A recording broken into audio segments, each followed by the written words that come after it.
Business of the 21st Century is one of the best books I have ever read and could get so much of clarity about network marketing industry. But I notice many people coming into network marketing business without having a proper knowledge on the industry as well without having a proper idea about why they need to start a business. So I thought to help such people by developing audiobooks as they can listen to them at any time and absorb the knowledge into their lives. I was so blessed as I got exposed to Robert Kiyosaki's teachings since I started this business years back. Hence, I could get so much of clarity about this industry as well as many other industries. I'm so much grateful for Robert Kiyosaki and I always follow him as a mentor. If you need to learn more from Robert Kiyosaki, please follow his YouTube channel as well as his website. You can find their links in the description of this video.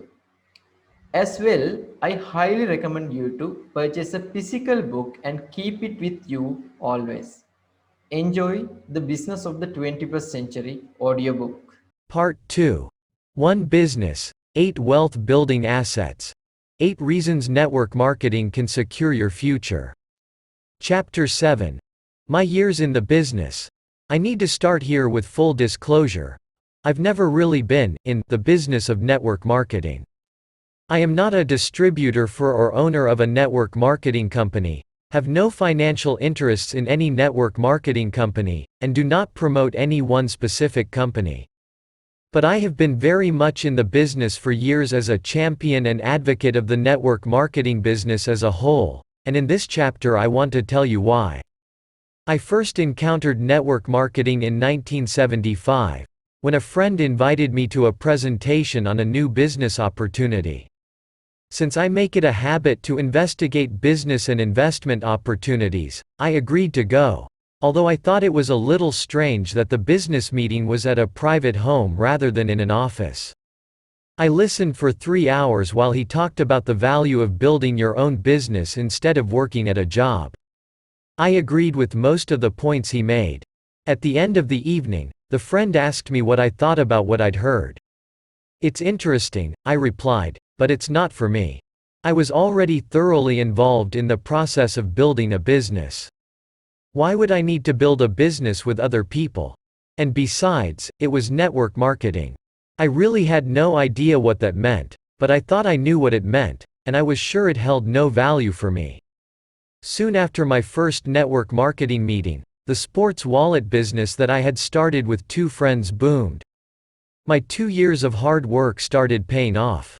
Success, fame, and fortune seemed to pour down upon my 2 partners and me.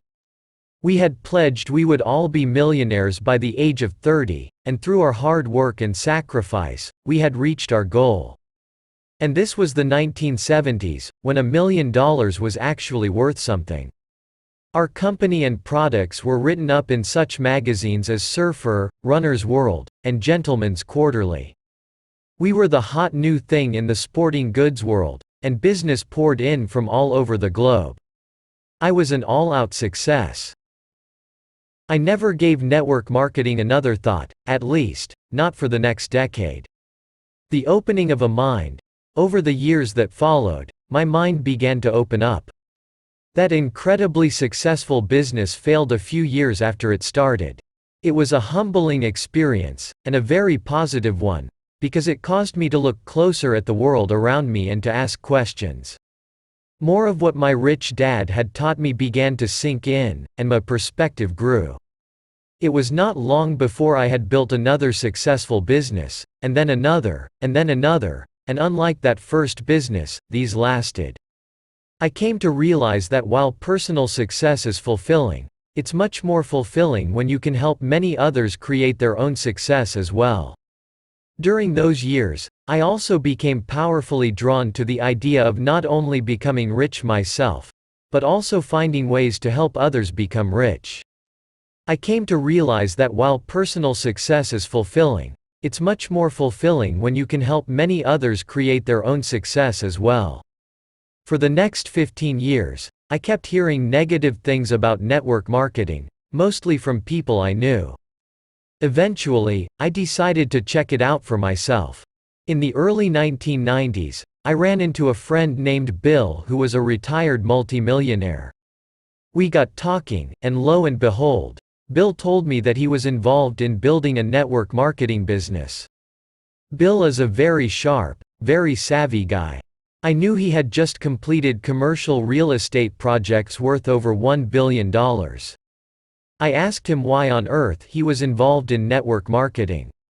For years, he told me, people have asked me for real estate investment tips. They want to know if they can invest with me. But they can't, because most don't have the $50,000 or $100,000 it takes to get into my level of real estate investments. In fact, many of them have absolutely no money at all. Some are 2 paychecks away from bankruptcy. So they look for these cheap, no money down deals that are often very bad investments. In network marketing, I can actually help people make the kind of money they need to do some serious investing. The more people I help do that, the more investors I have. Besides, he added, I really love working with people who are hungry to learn and grow. It's a drag working with people who think they already know it all, which is what often ends up happening in my real estate deals. The people I work with in network marketing are genuinely excited about new ideas. After a few more minutes of conversation, I had to make a dash for the airport, but over the next few months, we continued our dialogue, and as we did, my respect for network marketing and what it represented grew. In 1994, I started researching the industry in earnest. I went to every presentation I heard about and listened closely to everything I heard. I studied the literature of company after company, looked at their track records, and examined them closely, the way I would do my due diligence on any business venture I was considering investing in. I even joined a few companies, if I liked what I saw, just so I could learn more about them and see what the experience was like from the inside.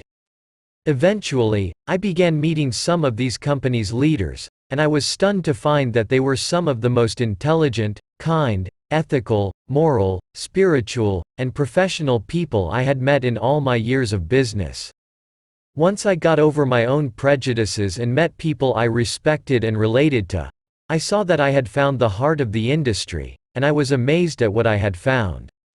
When I had first stumbled upon the concept in that first opportunity meeting in 1975, my mind had been closed tight to the idea. Now, some 20 years later, my view had completely changed. People sometimes ask me, why do you recommend network marketing to people as a way they can build wealth, when you did not become rich that way yourself? Actually, it is because I did not gain my fortune through network marketing that I can be a bit more objective about the industry. I came to appreciate this business as an outsider, and only after I had already built my own wealth and established my own financial freedom. All the same, if I had to do it all over again today and start from scratch, rather than building an old-style business, I would start out by building a network marketing business. So what exactly is network marketing? I said that I've never actually been involved in network marketing as a participant, but I know someone who has, and I invited him to join me in these pages to share some of his insights. My friend John Fleming started out in life as an architect. He once worked for the legendary Mies van der Rohe. And that's one of the reasons I admire his approach to network marketing. He brings that same passion for practical design and functional construction to this business.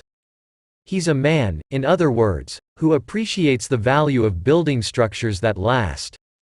John brings to these pages his nearly 40 years of experience in network marketing. He has owned and operated his own company and has held many different executive positions in others, including a 15-year tenure at one of the industry's largest and most well-respected companies as a regional vice president and then vice president of sales strategy, training, and development. He has also been actively involved in the industry's various trade groups, In 1997, the Direct Selling Education Foundation awarded John with its highest honor, their Circle of Honor Award. Today, John serves as publisher and editor-in-chief of Direct Selling News, a respected trade publication serving direct selling and network marketing executives. Robert. John, for those readers who may not already know, what exactly is network marketing, and what makes it tick? John. Network marketing has been around in various forms since the middle of the last century. The basic idea is as simple as it is brilliant. Instead of spending tons of money on all sorts of professional agencies and marketing channels to promote products or services, why not pay the people who love them most to just tell others about them?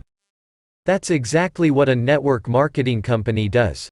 They pay a portion of every sales dollar received back out to their field of independent representatives, who typically are also the product's most committed and enthusiastic consumers.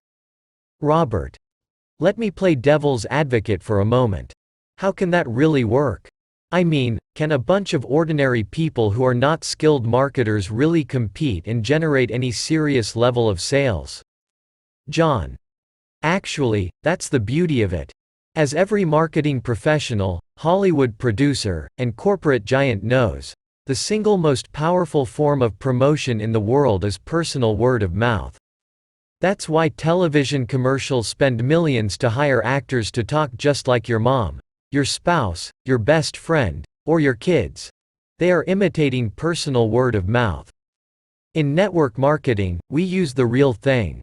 The real power of the model.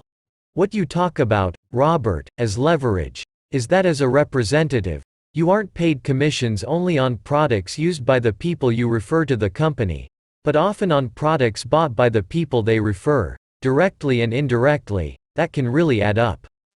So, does it work? You know the answer to that one. Direct selling, network marketing today does well over $110 billion in annual sales globally, which makes it an economic bloc roughly the size of New Zealand, Pakistan, or the Philippines. I often describe this business model with both the terms direct selling and network marketing, because today, most direct selling companies employ a network marketing focus. However, for the purposes of this book, I will just use network marketing in my references. One reason that the total sales from network marketing keeps growing is that it's a true win-win.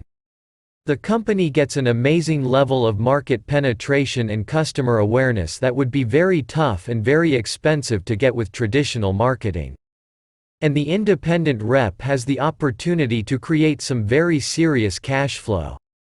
How? By harnessing the power of word of mouth, person-to-person relationships, to build a substantial network that represents the company's line of products and/or services. Robert, you talk about a B-quadrant business being one that has at least 500 employees. In network marketing, you don't hire employees, you sponsor individuals who are all independent representatives. But the same financial dynamic applies. By the time your network of independent representatives grows to be 300, 400, or 500 strong, you've got a serious organization that delivers significant residual income. What others say about network marketing? As John says, the model is powerful because it works, and we're not the only ones who say so, either. Tom Peters, the legendary management expert and author of the classic bestseller In Search of Excellence, describes network marketing as the first truly revolutionary shift in marketing since the advent of modern marketing at Procter & Gamble and Harvard Business School over 50 years ago.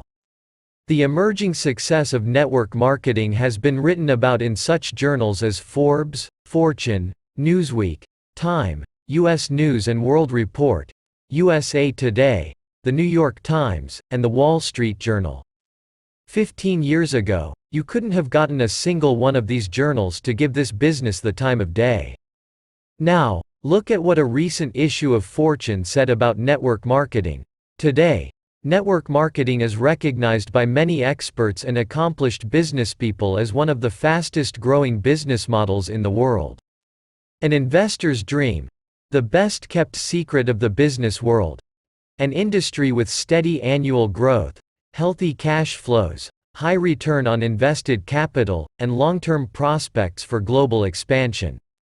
Warren Buffett and Richard Branson couldn't be more different. Buffett drives a pickup and lives in Omaha. Branson flies his own airline and lives on his own island in the British Virgin Islands. But they have three things in common.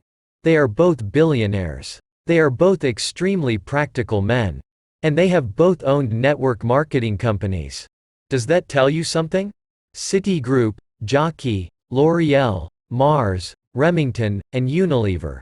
Guess what they all have in common? They've all put a toe in the network marketing water, in some cases, right up to their hips. Today, network marketing is recognized by many experts and accomplished businesspeople as one of the fastest growing business models in the world.